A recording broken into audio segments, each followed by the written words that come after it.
കേന്ദ്ര സർക്കാരിനെ എതിർക്കാൻ വേണ്ടി മാത്രം പെട്രോൾ വില വർധനയ്ക്കെതിരെ സമരം ചെയ്യുന്ന മറ്റ് സംഘടനകളും ഒന്ന് ഓർക്കണം. അവരുടെ സർക്കാർ ഭരിച്ചിരുന്നപ്പോഴും ഇവിടെ അടിക്കടി വില വർദ്ധിപ്പിച്ചിട്ടുണ്ടെന്ന് എന്ന് കരുതി കേന്ദ്ര സർക്കാരിനെ ന്യായീകരിക്കുകയല്ല ഞാൻ. നമുക്കെല്ലാവർക്കും അറിയാം, പെട്രോളിന് വില കൂടുമ്പോൾ ഇവിടെ ഉപ്പ് തൊട്ട് കർപ്പൂരം വരെയുള്ള സാധനങ്ങൾക്ക് അമിതമായ വില കൂടുമെന്ന്. ഓട്ടോ ചാർജ് വർധന, ബസ് ചാർജ് വർധന, ഇതൊന്നും ഇവിടുത്തെ സാധാരണ ജനങ്ങൾക്ക് താങ്ങാൻ കഴിയില്ല. എന്നും സാധാരണക്കാർക്ക് വേണ്ടി നിലകൊള്ളുന്നവരാണ് നമ്മൾ. ഭരണകക്ഷിയായാലും നമ്മൾ ഇത് ഇപ്പോഴൊന്നും തീരുന്ന ലക്ഷണമില്ല. ഇപ്പൊ തന്നെ ലേറ്റാ. ഇന്ന് പരീക്ഷാ ദിവസമായിട്ട് ടീച്ചറെ ഒന്ന് പറഞ്ഞു നോക്കിയാലോ? ഞാൻ പറയാം. 947 നമ്മുടെ മഹാത്മജി നമുക്ക് വാങ്ങി തന്ന സ്വാതന്ത്ര്യം നീണ്ട സമരങ്ങളിലൂടെയാണ്. നിങ്ങൾ വാഹനങ്ങൾ കടത്തിവിടണം. ഇതൊരു പബ്ലിക് റോഡല്ലേ? ഇതൊരു പബ്ലിക് മാറ്ററാ. പബ്ലിക്കും കൂടി സഹകരിക്കേണ്ട വിഷയം. പബ്ലിക്കിനെ ബുദ്ധിമുട്ടിച്ചിട്ടാവരുത് വഴിയോര പ്രസംഗം. ഇങ്ങനെ റോഡിൽ വെച്ചിട്ടാണോ പബ്ലിക് മീറ്റിംഗ് നടത്തുക? പബ്ലിക്കിന് വേണ്ടിയിട്ടാണ് മാഡം പബ്ലിക്കായ കാര്യങ്ങൾ പബ്ലിക്കായി പറയുന്നത്. ഇത് പബ്ലിക്കിന്റെ മുന്നിൽ വെച്ച് പബ്ലിസിറ്റിക്ക് വേണ്ടി ഉണ്ടാക്കുന്ന പബ്ലിക് ന്യൂസൻസ് ആണെന്ന് പബ്ലിക്കിന് മൊത്തം അറിയാം. ഏതാ ഈ പബ്ലിക്? ചുമ്മാ ഒരു കാര്യമില്ലാതെ ഒരു ഉടക്ക്. ഒരു കാര്യമില്ലാണ്ട് ഉടക്കാൻ പെങ്ങളെന്താ പ്രതിപക്ഷ നേതാവിന്റെ മോളാണോ? എന്താ പെങ്ങളുടെ പ്രശ്നം? നിങ്ങൾക്ക് ഇതുപോലെ ഓഡിറ്റോറിയത്തിൽ വെച്ച് നടത്തിയാൽ എന്താ? എഴുതി വെച്ചിരിക്കണ കണ്ടില്ലേ? വഴിതടയൽ സമരം ഒന്ന്. വഴിതടയൽ സമരം എങ്ങനെ ഓഡിറ്റോറിയത്തിൽ വെച്ച് നടത്തണത്? എന്റെ കുട്ടികൾക്ക് ഇത് പരീക്ഷയാണ്. എന്നിട്ട് കുട്ടികളെ ബസ്സില്. ഓ എന്റെ ഈശ്വര, ഒരു വണ്ടി നിറയെ കുട്ടികളോ? അല്ല, അപ്പൊ കുട്ടികളുടെ അച്ഛൻ എന്താ പണി? ഇതൊക്കെ തന്നെയായിരിക്കും. അല്ലാതെന്താ? ചുമ്മാരിടാ. നാം ഒന്ന് നമുക്കൊന്നെന്ന് ഗവൺമെന്റ് പരസ്യം ചെയ്യുന്ന ഈ കേരള സംസ്ഥാനത്ത് ഒരു വണ്ടി നിറയെ കുട്ടികളുമായി വന്നിരിക്കുന്ന ഒരമ്മ നമുക്കിത് വാർത്തയാക്കണം. അതെന്റെ സ്കൂളിലെ കുട്ടികളാ. അയ്യോ, അത് ഞാൻ അറിഞ്ഞില്ലാട്ടാ. കൊച്ചുകുട്ടികളുടെ ഭാവി തകർത്തിട്ടാവരുത് നാട് നന്നാക്കല്. പെങ്ങൾ ഇപ്പൊ പറഞ്ഞത് ന്യായം. ഇന്നത്തെ കുട്ടികളാണ് നാളത്തെ പൗരന്മാർ. അവരാണ് ഇന്ത്യയെ നയിക്കേണ്ടവർ. ആ പൗരന്മാർക്ക് വേണ്ടി ആ വണ്ടി ഒന്നായിട്ട് കടത്തി വിടറാ. അപ്പോൾ ഞാൻ പറഞ്ഞു നിർത്തിയ ഇതുപോലുള്ള സമരങ്ങൾക്ക് ജനപിന്തുണയുണ്ടാകണം. ഒറ്റക്കെട്ടായിട്ട് നിന്ന് പോരാടണം. പ്രിയപ്പെട്ട നാട്ടുകാരെ, ഞാൻ പറയുകയാണ്, ഞാൻ ചോദിച്ചു പോവുകയാണ്. പ്രിയപ്പെട്ട നാട്ടുകാരെ, ഞാൻ പറയുകയാണ്, ശ്രീമതി ഇന്ദിരാഗാന്ധി ഇവിടത്തെ പ്രധാനമന്ത്രിയായിരുന്നപ്പോൾ ഇവിടെ എന്തിന്റെ കുറവുണ്ടായിരുന്നു? ഞാൻ ചോദിക്കുകയാണ്. എന്താടി? അയ്യോ, ഇത് പിടിച്ച്. അതെ, നിങ്ങളെല്ലാരും ഇവിടെ ഇരി, ഞാനിപ്പോ വരാം. പിന്നെ കയറിക്കോ.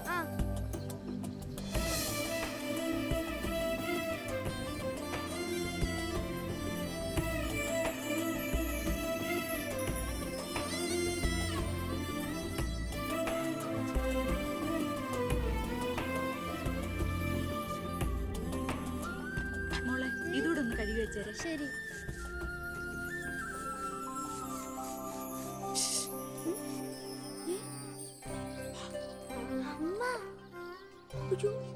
ഇനി മോള് പോയി പഠിച്ചോളൂ, അമ്മ കഴിക്കോളാം. ശരി. എന്താ? ഇതേ ആരും കാണാതെ വേണം വായിക്കാൻ. ആളാകെ 1.5 ചാണയുള്ളൂ. ഇപ്പോഴേ വളഞ്ഞ കാന്താരിയ. അതുകൊണ്ടല്ലേ അവൻ കൊടുത്ത കത്ത് മേടിച്ച്. ദേവകമേ, കുട്ടികളായതുകൊണ്ട് ഞാൻ ക്ഷമിച്ചു. ഇനി വളരുമ്പോഴും അവര് ബന്ധം തുറന്നാ കുഴപ്പാ. നമ്മളായിട്ട് അതിന് സാഹചര്യം ഉണ്ടാക്കണ്ട. അതുകൊണ്ട് ദേവകമ്മ കൊടുത്ത് പൊക്കോളൂ. ലക്ഷ്മി ഒന്നും പറയണ്ട.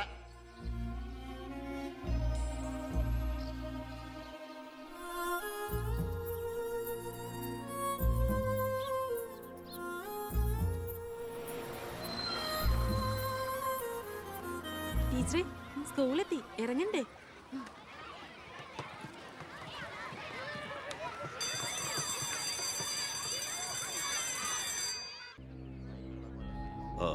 എത്തിയോ പട രാവിലെ തന്നെ?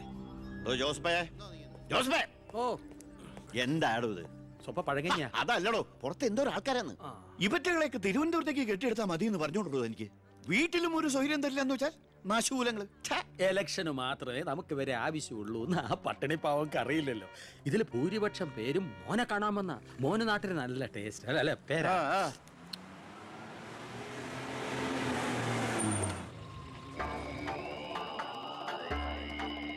വെണ്ടർ ചാണ്ടിയല്ലേ വരുന്നത്?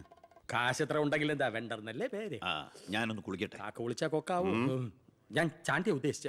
അയാളോട് മാത്രം അകത്തേക്ക് വരാൻ പറ. ബാത്റൂമിലോട്ടോ.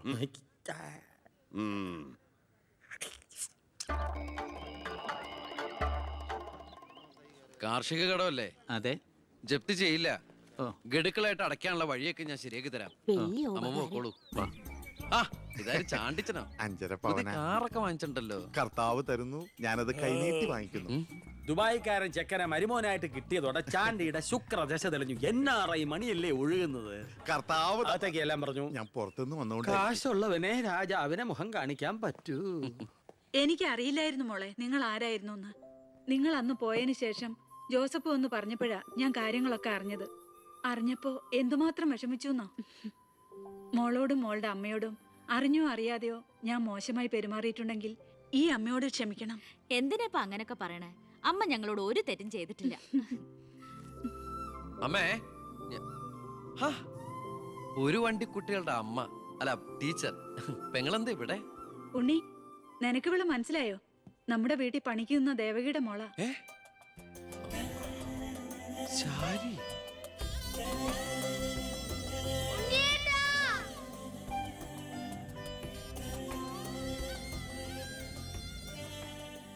ഇവളിപ്പോ കോട്ടപ്പുറം UP സ്കൂളിലെ ടീച്ചറാണെന്ന് വിശ്വസിക്കാനേ പറ്റണില്ല. പണ്ട് പരീക്ഷയുടെ തലേന്ന് വരെ ഇവളെ കൊണ്ട് ഞാൻ പാത്രം കഴിച്ചിട്ടുണ്ട്. പാവം. സ്കൂളില് ടെമ്പററി വേക്കൻസിയാ. എനിക്ക് മനസ്സിലായില്ല. ടെമ്പററി എന്ന് പറഞ്ഞാ 6 മാസത്തേക്ക്. അതല്ല, എനിക്ക് ഇന്നലെ കണ്ടിട്ട് മനസ്സിലായില്ല. പക്ഷെ എനിക്ക് കണ്ടപ്പോ തന്നെ മനസ്സിലായി. Law college union chairman, youth വിങ്ങിന്റെ ജില്ലാ സെക്രട്ടറി എന്നൊക്കെ പറഞ്ഞ് പത്രത്തിൽ ഇടയ്ക്കിടയ്ക്ക് ഫോട്ടോ വരാറുണ്ടല്ലോ. B. കൃഷ്ണകുമാർ. അല്ല, എന്താ ഇവിടെ ഇപ്പൊ ഇങ്ങനെ ഒരു സർപ്രൈസ് ആയിട്ട്? ഞാൻ മിനിസ്റ്റർ ഒന്ന് കാണാൻ വന്നതാ. ഞങ്ങളുടെ സ്കൂളിലും പരിസരത്തൊന്നും കുടിവെള്ളമില്ല. ഓ, അപ്പൊ കിണറാണ് ആവശ്യം. അതിന് അച്ഛൻ മതിയാവോ? അച്ഛനെല്ലാം കൊളാക്കിയാണ് ശീലം. ഇവൻ അച്ഛനെ കുറിച്ച് പറയാൻ കിട്ടുന്ന ഒരവസരവും പാഴാക്കില്ല. അത്രയ്ക്ക് ഒരുമയാ രണ്ടുപേരും തമ്മിൽ. എന്നിട്ട് കിണറിന്റെ പ്രശ്നമൊന്നുമല്ല. ഇവിടുത്തെ കോള കമ്പനി അടുത്തുള്ളതുകൊണ്ടാ സമീപ പ്രദേശങ്ങളിലൊന്നും വെള്ളമില്ലാത്തെന്ന് ആളുകൾ പറയുന്നത്. ഉള്ള വെള്ളത്തിലാണെങ്കിൽ വിഷാംശവും. ഇപ്പോ ഏതോ പുതിയ പ്ലാന്റാ കമ്പനിക്കാർ തുടങ്ങാൻ പോവാന്ന്. അതോടി വന്നാ ഈ നാട് കൊടും വരൾച്ചയിലായിരിക്കും. അതൊന്ന് തടയണം. വർത്തമാനത്തിനിടയില് എന്റെ അമ്മ ആരോടോ പറഞ്ഞൊരു വെറുവാക്കിന്റെ പുറത്താ ഈ വീടും ഞങ്ങളും തമ്മിലുള്ള ബന്ധം നാട്ടുകാരറിഞ്ഞത്. അതോടെ എല്ലാരും ഒപ്പിട്ട് നിവേദനം കൊടുക്കേണ്ട ജോലി എന്റേതായി. കൂടെ വന്നവരവിടെ മുൻവശത്ത് നിൽക്കുന്നവര്. കയ്യില് കാശ് എത്രയുണ്ട്? കാശോ? എന്റെ അച്ഛനായതുകൊണ്ട് പുകഴ്ത്തി പറയല്ല. ഭയങ്കര അഴിമതി വീരനാ. കോള കമ്പനിക്കാർ കൊടുത്തതിനേക്കാൾ കൂടുതൽ കൊടുക്കാനുണ്ടെങ്കിൽ കാര്യം എളുപ്പമാവും. അനാവശ്യം പറയാതെടാ. മോളുടെ കാര്യം ഞാൻ പോയി ഇവന്റെ അച്ഛനോട് പറഞ്ഞിട്ട് വരാം. ശരി.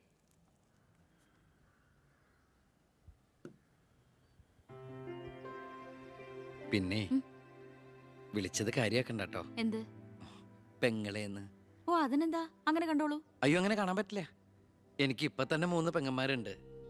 ഇനി ഒരെണ്ണം കൂടി താങ്ങാനുള്ളൊരു കപ്പാസിറ്റി എനിക്കില്ല. അതുകൊണ്ട് തനിക്ക് തന്റെ പഴയ സ്റ്റാൻഡ് തന്നെ മതി. പഴയ സ്റ്റാൻഡോ? കുട്ടിക്കാലത്ത് ഞാനൊരു ലവ് ലെറ്ററിയും ഒരു കത്തി ഞാൻ തന്നില്ലേ? അന്നത് തമാശയായിട്ട് തോന്നിയെങ്കിലും പിന്നീട് ആ തമാശ എന്റെ കൂടെ വളർന്ന് വളർന്ന് ഇപ്പൊ നേരിട്ട് കണ്ടപ്പോ സീരിയസ് ആയി. അന്ന് ഞാൻ സീരിയസ് ആയിരുന്നു. പക്ഷേ ഞാൻ വളർന്നപ്പോ ആ സീരിയസ് എന്റെ കൂടെ വളർന്ന് ഇപ്പൊ നേരി കണ്ടപ്പോ തമാശയായി. അതെന്താ? എനിക്ക് ബുദ്ധി വെച്ചതാ. വെറുതെ ഒന്ന് പോടുന്നേ. മോളെ, ഞാനവന്റെ അച്ഛനോട് പറഞ്ഞിട്ടുണ്ട്. അങ്ങോട്ട് ചെല്ലും. കാത്തിരിക്കുക അവിടെ. ശരി. അതെ, വെറുതെ എന്തിനാ? താൻ അങ്ങോട്ട് ചെല്ലുമ്പോ ഇപ്പൊ എന്താ ഉണ്ടാവണമെന്ന് വേണമെങ്കിൽ ഞാൻ പറഞ്ഞുതരാം. ഞാൻ അച്ഛൻ. വരൂ വരൂ വരൂ. ലക്ഷ്മി പറഞ്ഞു ദേവകിയുടെ മോള് വന്നിട്ടുണ്ടെന്ന്. നീ അങ്ങ് വളർന്നു പോയല്ലോ. നിവേദനം എടുത്ത് കൊടുക്കുന്നു. എന്താ ഇത് നിവേദനം? ഓ, കുടിവെള്ള പ്രശ്നം ലക്ഷ്മി പറഞ്ഞു.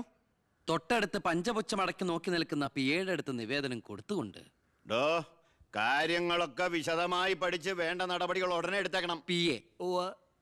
ഇതാരാന്നറിയോ? ദേവകിയുടെ മോളാ. അമ്മയ്ക്കൊക്കെ സുഖം തന്നെയല്ലേ? എങ്കിൽ ഞാൻ ഇറങ്ങട്ടെ. 10 മുമ്പ് തിരുവനന്തപുരത്ത് എത്തണം. തൊട്ടുപിറകെ പോകുന്ന പിയെ നിവേദനം ചുരുട്ടിക്കൂട്ടുന്നു. എന്തിനാ അച്ഛൻ ഇങ്ങനെ കളിയാക്കണേ? നന്നല്ല കേട്ടോ. എന്നാ വേഗം ചെല്ല് ചെല്ല്. വരൂ വരൂ വരൂ. ലക്ഷ്മി പറഞ്ഞു ദേവകിയുടെ മോള് വന്നിട്ടുണ്ടെന്ന്. നീ അങ്ങ് വളർന്നു പോയല്ലോ.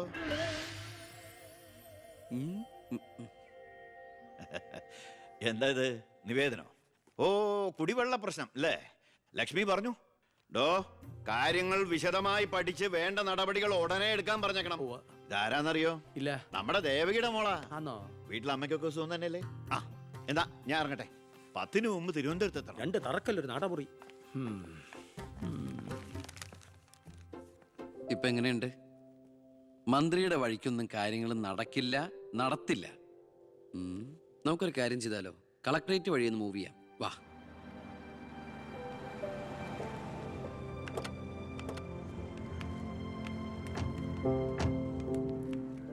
മീനൂട്ടിയാ. ഇത് കളക്ടറുടെ വൈഫ്. ഇത് ആരാന്ന് മനസ്സിലായ മീനൂട്ടിക്ക്? ഇല്ല. ആ, നമ്മുടെ ദേവകിയമ്മയുടെ മോളാ ശാരി. അയ്യോ, ഇത് ആളാകെ മാറിപ്പോയല്ലോ. അപ്പൊ നീയോ? ആൾക്കിപ്പോ കോട്ടപ്പുറ സ്കൂളിലാ ജോലി. ദേവകിയെ പോലെ തൂപ്പുജോലിയാണോ സ്കൂളില്? അല്ല, ടീച്ചറാണ്. ഓ, നന്നായിട്ട് പഠിച്ചിരുന്നെങ്കിലേ നിനക്കും ഇതുപോലെ അന്തസ്സുള്ള ജോലി കിട്ടില്ലായിരുന്നോ? ഇതിപ്പോ കളക്ടറുടെ ഭാര്യ എന്ന് പറഞ്ഞിട്ട് എന്താ കാര്യം? അടുക്കളപ്പണി തന്നെയാ. ശോഭേച്ചിക്ക് ഇപ്പോഴും ഒരു മാറ്റമില്ല. മാറുകയില്ല. അതെ, കോട്ടപ്പുറ സ്കൂളിലാണെന്നല്ലേ പറഞ്ഞത്? അവിടെ ജയപ്രസാദ് പേരിൽ ഒരു മാഷിനെ അറിയോ? കവിതയൊക്കെ എഴുതാറില്ല. അറിയാം. ആള് വിചാരിക്കും പോലെ നല്ലാട്ടോ, ഭയങ്കര ബ്രില്യന്റാ. കോളേജിൽ എന്റെ സീനിയർ ആയിരുന്നു. എടി, എടി, എടി, എടി, ഒന്നും നിർത്തടി. ഒരാളെ കിട്ടിക്കഴിഞ്ഞ അപ്പ കൊന്നോളും. ഇങ്ങനെ ഒരു കത്തി. പോയട്ടെ. വാ പോവാം. കൂടെ വന്നവരൊക്കെ വിളിച്ചോളൂ. ശരി, വരൂ. ഞങ്ങളുടെ കുടുംബത്തിലേക്ക് ഒരു IPS കാരൻ കൂടെ വരാൻ ചാൻസ് ഉണ്ടെന്ന് പൗത്രം പറഞ്ഞപ്പോ താനായിരിക്കും ഞാൻ കരുതിയില്ല. ഇതിനു മുമ്പ് നമ്മൾ ഒന്നും പ്രാവശ്യം ഒഫീഷ്യലായിട്ട് കണ്ടിട്ടുണ്ടല്ലേ? സർ, അളിയൻ കാണാൻ വന്നിട്ടുണ്ട് സർ. വെയിറ്റ് ചെയ്യാൻ പറയും സർ. അളിയൻ ന്യൂസൻസ്. കണ്ണി കണ്ട് ചെമ്മാനും ചെരുപ്പൂത്തിയെ കണ്ട് കളക്ടറെ കാണാൻ എത്തിക്കോളൂ. ബന്ധവും പറഞ്ഞു. അതെ, സാർ അല്പം വെയിറ്റ് ചെയ്യാൻ പറഞ്ഞോട്ടോ. നമ്മൾ എത്ര നാളായിട്ട് സമരം ചെയ്യാം, പക്ഷെ ഗവൺമെന്റ് അവരുടെ കൂടെയാണ്. ദാ ഇന്നും കൊണ്ടൊരു പട. കുടുംബത്തിന്റെ ശാപമാ. അല്ല, ഏതൊരു തറവാട്ടിലും കാണും ഇതുപോലൊരു ജന്മം. മാനം കെടുത്താനായിട്ട്. ആളെനിക്കറിയാം. 2-3 വട്ടം ശരിക്കൊന്ന് പെരുമാറേണ്ടി വന്നിട്ടുണ്ട്. ശരി, അവിടെ നിൽക്കട്ടെ. ഇന്ന് കാലം കഴിയുമ്പോൾ താനേ അങ്ങ് പോയിക്കോളും. I am sorry. ടീയോ കോഫി?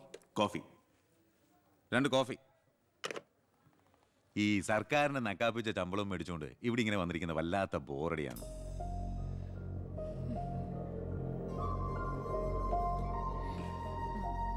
കൊറേ നേരമായല്ലോ. എനിക്ക് വേണ്ടി ഇങ്ങനെ. ഏയ്, ഒരു നാടിനും കൂടി വേണ്ടിട്ടല്ലേ. കുഴപ്പമില്ല. അളിയാ, CM-ന്റെ അളിയാ, എന്നെ മറന്നു അല്ലേ? 3 മണിക്കൂറായി ഞാൻ വെയിറ്റ് ചെയ്യണു. വാ അളിയാ, ഇത് ശാരി. അളിയനും മച്ചമ്പയൊക്കെ അങ്ങ് വീട്ടില്. Call me sir.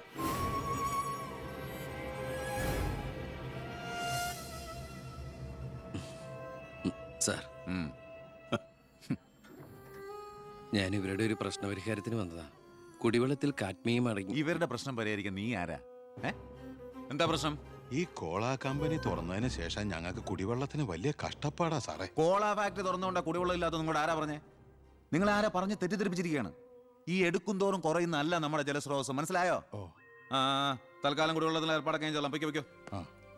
പിന്നെ ഇതുപോലുള്ള ഒഫീഷ്യൽ കാര്യങ്ങൾക്ക് വരുമ്പോ ഇമാതിരി പീര രാഷ്ട്രീയക്കാരെ വിളിച്ചോണ്ട് വന്ന കളക്ടറെ ഒന്ന് നേരി കാണാൻ പറ്റുന്ന പോലും വരില്ല. മനസ്സിലായല്ലോ?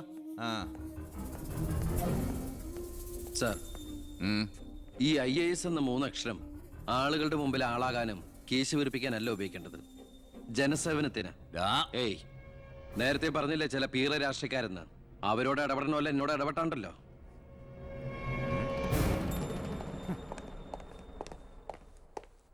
അളിയൻ കളക്ടറായിരിക്കുമ്പോൾ ഞാനിവിടെ വരാൻ പാടില്ലായിരുന്നു. എൻ്റെ തെറ്റ്. ഞാൻ കാരണം നിങ്ങളുടെ കാര്യം കൂടി. സോറി.